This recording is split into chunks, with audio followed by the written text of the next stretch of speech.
tudo bem? Eu venho postando neste meu canal de YouTube vários vídeos sobre remuneração. Alguns deles abordando a implantação da estrutura de remuneração numa empresa. Sua importância, sua finalidade e os procedimentos para realizá-la. Pois bem, neste vídeo agora eu gostaria de inverter o processo. Eu gostaria de partilhar com vocês os erros e os enganos que devemos evitar cometer em nome do êxito do trabalho, do objetivo do trabalho, da qualidade desse trabalho. Eu gostaria de fazer isso comentando item por item, etapa por etapa. Todas as etapas do trabalho são obviamente passíveis de erros. Pois bem, eu gostaria de abordar em cada etapa que erros encontramos, podemos encontrar e como evitá-los. Pois bem, comecemos com comunicação. Geralmente, para alguns, uma etapa desdenhada de todo o projeto, como sendo uma etapa sem importância. Com algum exagero, eu costumo dizer que a pior comunicação possível ainda é melhor do que comunicação alguma. Afinal de contas, é na comunicação que eu trabalho com as expectativas da empresa, evito fofocas, evito desinformação. Portanto, é fundamental que antes de iniciarmos o trabalho, não importa com quem ou com que quantidade de pessoas, eu tenho que partilhar com a empresa os objetivos do meu trabalho. E como que a empresa, seus gestores e funcionários, podem ajudar-me na conclusão desse trabalho. Portanto, o primeiro engano no nosso processo é simplesmente evitarmos qualquer comunicação. Ou seja, o profissional de remuneração, o consultor, já entra na empresa indagando, abordando os funcionários sobre o que fazem, como fazem, qual a titulação do seu cargo, qual a sua posição hierárquica e assim por diante. Afinal de contas, para que tudo isso? Portanto, evitem iniciar um projeto de cargos e salários sem que haja a necessária comunicação. Feita a comunicação, partimos para o levantamento e a descrição dos cargos. É uma etapa demorada, trabalhosa, para alguns monótona, porque implica em colher informações, escrever. E exatamente para que se evite essa chatice, alguns profissionais encurtam esse processo de uma forma, a meu ver, enganosa. Vamos ter em mente que a descrição de um cargo não é uma lista de atividades. Ou seja, eu tenho que explicar do que se trata aquela atividade. Por que eu faço aquilo? Como que eu faço aquilo? De que forma que eu realizo essa atividade? Para que ela serve? Lembre-se que a descrição ela vai embasar todo um processo seguinte. Ela serve para a minha pesquisa, principalmente ela serve para avaliar o cargo, para analisar esse cargo, para classificá-lo na minha estrutura. Além disso, uma boa descrição já atende aos vários subsistemas de recursos humanos. Ela já atende a área de recrutamento e seleção, por exemplo. Ela pode ajudar na área de treinamento, identificando possíveis necessidades de treinamento. Portanto, não façam um simples checklist.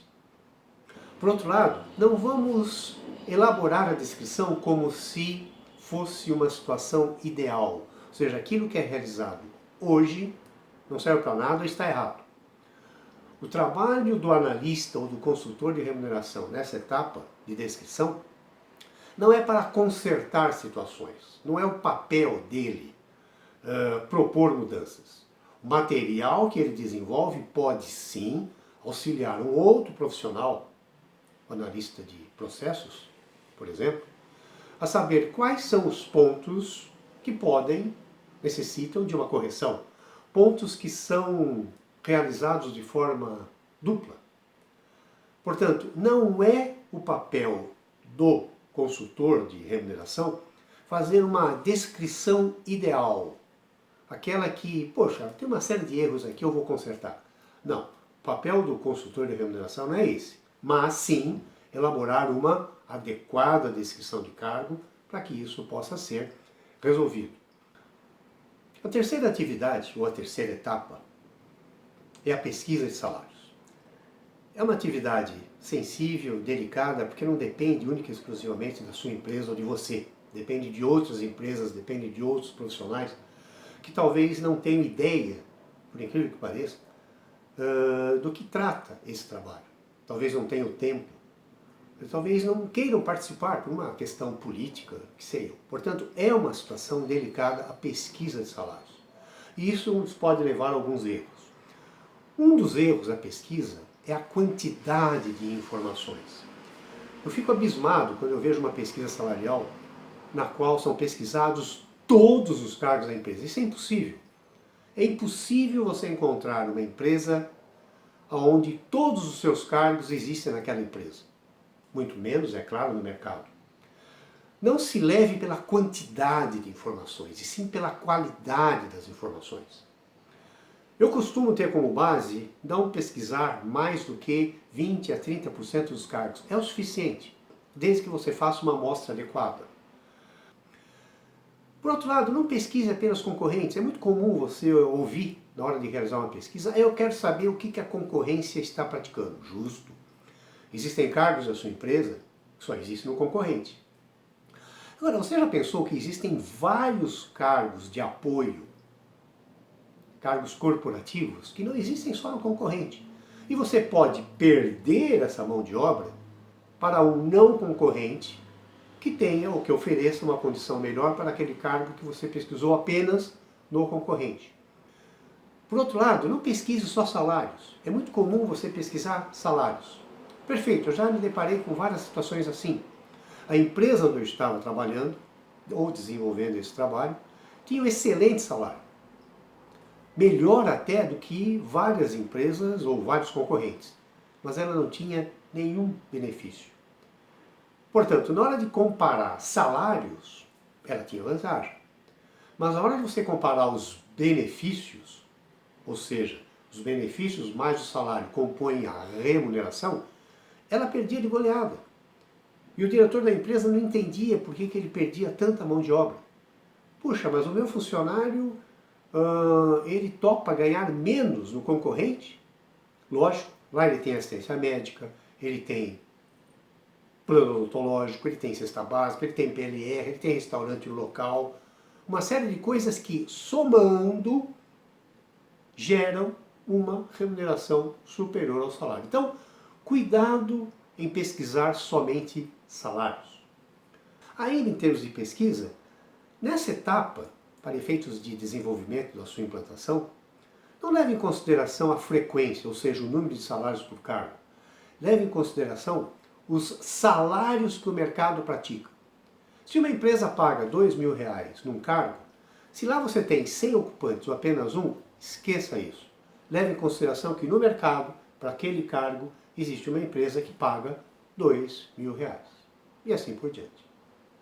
Chegamos agora à quarta etapa, a avaliação dos cargos, a parte chave de todo esse trabalho. É muito importante que na hora de avaliar, você se cerque das pessoas que conheçam o cargo. Eu já vi várias experiências de empresas que convocam todos os gestores para avaliar um cargo. Para quê? Perda de tempo. O que um gerente de marketing pode opinar a respeito de um mecânico de manutenção? Politicamente, é uma situação interessante, mas tecnicamente, francamente, não tem valor nenhum. Faça a avaliação do cargo com aqueles que conhecem esse cargo. O mecânico de manutenção, chame o líder dele, o supervisor dele, o gerente dele, o diretor dele, pessoas que podem emitir uma opinião rápida e sincera, com qualidade sobre esse cargo. Não se esqueça que você está avaliando o cargo e não a pessoa. É muito comum que a pessoa transfira, o avaliador, transfira para o cargo as qualidades ou características do ocupante.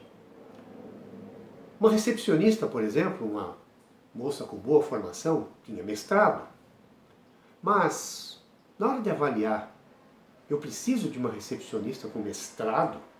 Obviamente que não. parabéns para a moça que tinha mestrado, mas se eu colocar ou confundir as coisas, e não é piada, mas acontece, você colocar o nível de escolaridade da pessoa em relação ao cargo, eu posso deformar totalmente a minha informação. Tome cuidado com isso. Por último, chegamos à etapa de classificação, que vai definir ou distribuir os cargos em grupos. Em primeiro lugar, esqueça números pré-determinados de grupos. Eu vejo muito. Vamos fazer em 10 grupos, porque é um número redondo. 12 grupos, porque é um número comum. Não há nenhum número pré-fixado, pré-determinado. A classificação tem que atender às necessidades da sua empresa. Não importa a quantidade de grupos que o mercado pratique ou não. Foque especificamente na sua empresa. Por outro lado, atente para que a classificação consiga facilitar um processo de carreira. Será que o analista, na classificação que você fez, está muito distante do seu coordenador? Qual é a motivação que esse analista vai ter para prosseguir na carreira? Não leve em consideração apenas a classificação tal qual ela acontece. Leve em consideração a carreira. Na hora que você estiver fazendo a distribuição dos cargos, lembre-se que você fez uma pesquisa. Verifique se aqueles cargos distribuídos naquele grupo, se a faixa salarial daquele grupo corresponde à mediana ou à média do mercado pesquisado. Na verdade, a classificação do cargo, por incrível que pareça, não atende a nenhuma fórmula matemática. É uma série de tentativas de faço, não faço, de tal forma que você alcance numa determinada situação a classificação adequada. Comece com, estou chutando, 9 grupos. Distribua os cargos. Verifique isso que eu falei. Existe uma carreira? O salário dos cargos ou o salário dos grupos corresponde à pesquisa de mercado? Não. Vá para 10 grupos, vá para 11 grupos, vá para 12 grupos. Até que essas especificidades sejam atendidas. Por outro lado, vai ser muito comum, isso pode ser motivo de surpresa, você ter cargos com prefixos diferentes no mesmo grupo. Você vai ter o assistente junto com o analista junto com o líder, um líder junto com o supervisor. Lembre-se, o fato de nós termos num grupo todos os cargos com o mesmo prefixo não é correto ou não é pré-determinado. Eu posso ter um supervisor de projetos junto com o supervisor de limpeza, só porque ambos são supervisores? É óbvio que não. A contribuição do supervisor de projetos para os negócios da empresa é muito diferente, sem nenhum demérito, do supervisor de limpeza. Mas eu já vi em várias empresas com esse conceito. São todos analistas, todos do mesmo grupo. São todos assistentes, todos do mesmo grupo. São todos gerentes, todos do mesmo grupo. Cuidado. O que define a posição do cargo num grupo não é a sua titulação, não é o seu nível hierárquico, é o valor do cargo. Eu posso ter um supervisor de projetos no mesmo grupo que um gerente de administração geral. Por que não? Olhe a contribuição, olhe o perfil do supervisor de projetos e compare com o gerente administrativo. Não leve em consideração o título, isso pode ser enganoso. Espero que esse vídeo tenha sido útil. Consulte nosso site, verifique os outros vídeos que estão lá publicados ou na nossa página no YouTube. Qualquer sugestão, crítica ou comentário, por favor, entre em contato comigo, que eu terei muito prazer em responder. Até o próximo vídeo.